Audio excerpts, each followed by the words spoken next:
င်္ဂလာပါဒီနေ့ကကြတော့အင်္ဂါနေ့ဖြစ်တဲ့အတွက်ကြောင့်မလို့အဝေးကလူတွေကိုတင်းငရင်းနေ့ကမအားတဲ့အတွက်ကြောင့်မလို့ဘောနဲ့အခုမှလာထုတ်ပြတာဖြစ်ပါတယ်ဒါကဆိုရင်ဖူးကကနေပြီးတော့လက်တွဲလာတဲ့သူတွေအတွက်ဘောနဲ့ကိုတရားဝင်ထုတ်ပြီးတော့လက်မှတ်ထိုးပြီးတော့ပို့ပေးမှာဖြစ်ပါတယ်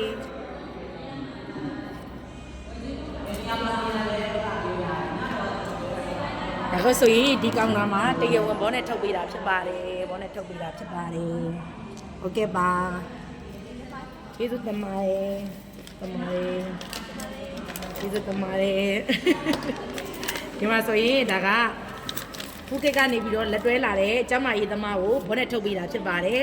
အနေဆုံးဒီလိုမျိုးစီဝါရေးမှာဆိုရင်ဒီလိုဘောနဲ့စာအိတ်ကလေးတွေနဲ့900နေပြီးတော့အနေဆုံးထွက်ပေးပါတယ်တချို့ဆိုရင်မေးတယ်ဒီလိုစာအိတ်ကလေးတွေနဲ့ဘာလုပ်ပေးတာလဲ